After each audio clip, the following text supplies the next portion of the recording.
ಪ್ರೇಷಿತರ ಕಾರ್ಯಕಲಾಪಗಳಿಂದ ಇಂದಿನ ಮೊದಲನೆಯ ವಾಚನ. ಅಧ್ಯಾಯ 19 ವಚನಗಳು 1-8.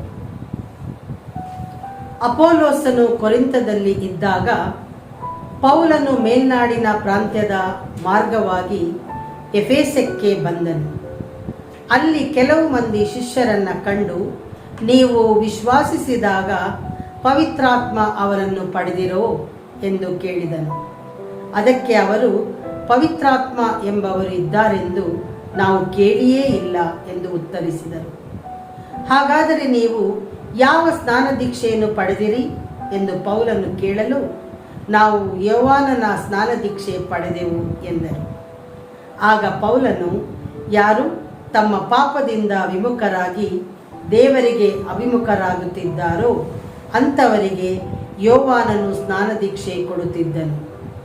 ಆದರೆ ಆ ಯೋವಾನನೇ ನನ್ನ ಬಳಿಕ ಬರುವಾತನಲ್ಲಿ ವಿಶ್ವಾಸವಿಡಿ, ಅವರೇ ಯೇಸು ಎಂದು ಇಸ್ರಾಯೇಲರಿಗೆ ಬೋಧಿಸಿದ್ದನು ಎಂದನು.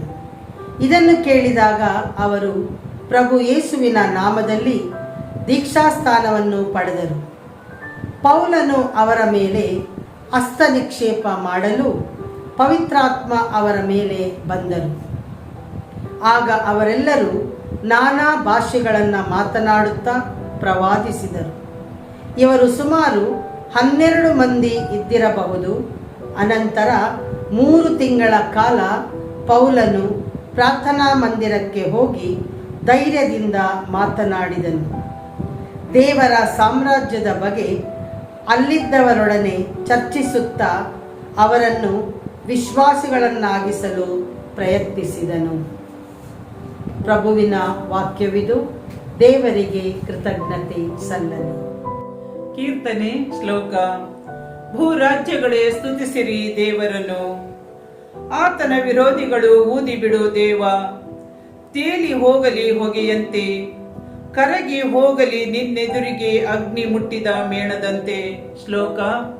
ಭೂರಾಜ್ಯಗಳೇ ಸ್ತುತಿಸಿರಿ ದೇವರನ್ನು, ಸಜ್ಜನರಾದರೂ ಸಂತೋಷಿಸಲಿ, ದೇವರ ಮುಂದೆ ಆನಂದಿಸಲಿ, ಅತುಳ ಹರ್ಷಾನಂದಗೊಳ್ಳಲಿ.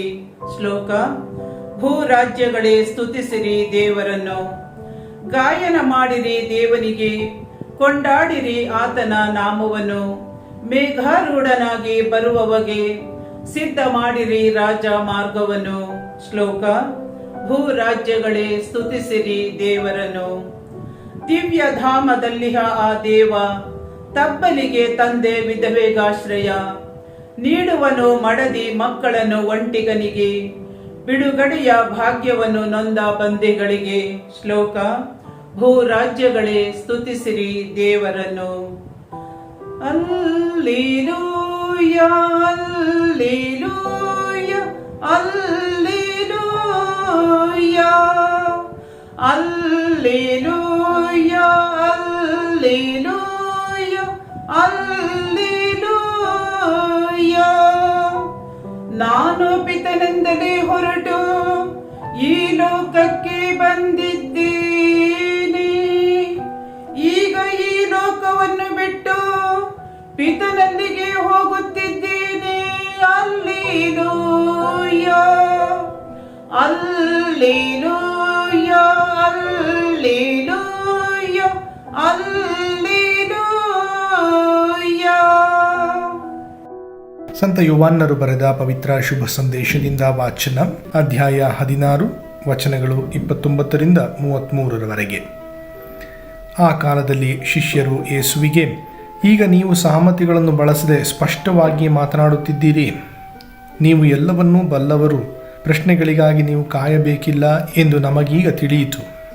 ಆದುದರಿಂದ ನೀವು ದೇವರಿಂದ ಬಂದವರೆಂದು ನಾವು ವಿಶ್ವಾಸಿಸುತ್ತೇವೆ ಎಂದರು. ಆಗ ಯೇಸು, ಈಗ ನೀವು ವಿಶ್ವಾಸಿಸುತ್ತೀರೋ? ನೀವೆಲ್ಲರೂ ನನ್ನನ್ನು ಒಬ್ಬಂಟಿಗನಾಗಿ ಬಿಟ್ಟು ನಿಮ್ಮ ನಿಮ್ಮ ಮನೆಗೆ ಚದುರಿ ಹೋಗುವ ಕಾಲವು ಬರುತ್ತದೆ, ಈಗಾಗಲೇ ಬಂದಿದೆ. ಆದರೆ ಪಿತನು ನನ್ನೊಡನೆ ಇರುವುದರಿಂದ ನಾನು ಒಬ್ಬಂಟಿಗನಲ್ಲ.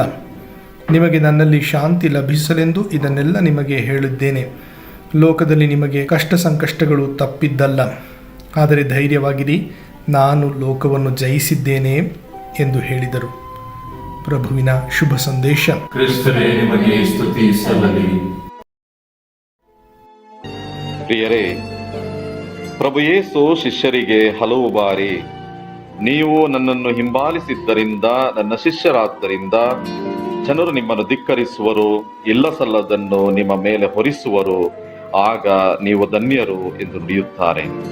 ಕಷ್ಟಗಳು ಮನುಷ್ಯನಿಗೆ ಬರದೆ ಮರಕ್ಕೆ ಬರುತ್ತವೆಯೇ ಎಂಬ ಗಾದೆ ನಾವು ಕೇಳಿರಬಹುದು.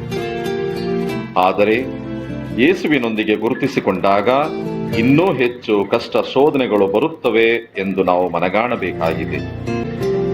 ಪ್ರಭು ಯೇಸು ಶಿಷ್ಯರನ್ನು ಆರಿಸಿಕೊಳ್ಳುವಾಗ, ಆಕಾಶದ ಪಕ್ಷಿಗಳಿಗೆ ಗೂಡುಗಳುಂಟು, ಆದರೆ ಮನುಷ್ಯ ಕುಮಾರನಿಗೆ ತಲೆಯಿಡಲೂ ಸಹ ನೆಲೆಯಿಲ್ಲ ಎಂದರು.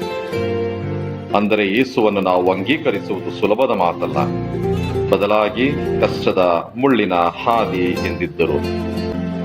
ಒಬ್ಬ ಅಭ್ಯರ್ಥಿ ಎಲ್ಲಾ ರೀತಿಯ ಅಡೆತಡೆಗಳನ್ನು ದಾಟಿದರೆ ಮಾತ್ರ ಯೇಸುವನ್ನು ಹಿಂಬಾಲಿಸುವುದರಲ್ಲಿ ಯಶಸ್ವಿಯಾಗಲು ಸಾಧ್ಯ. ಕಷ್ಟದಲ್ಲಿ ನಾವು ಒಬ್ಬಂಟಿಗರಲ್ಲ. ಪ್ರಭು ಯೇಸು ನಮ್ಮೊಡನೆ ಇದ್ದಾಗ ಖಂಡಿತವಾಗಿಯೂ ಜಯವಿದೆ ಎಂಬುದನ್ನು ನಾವು ಅರಿಯಬೇಕಾಗಿದೆ. ನಾವು ಸಹ ಪ್ರಭು ಯೇಸುವನ್ನು ಅತಿ ಹತ್ತಿರದಿಂದ ಹಿಂಬಾಲಿಸಲು ಪ್ರಯತ್ನಿಸೋಣ. ಆಮೆನ್.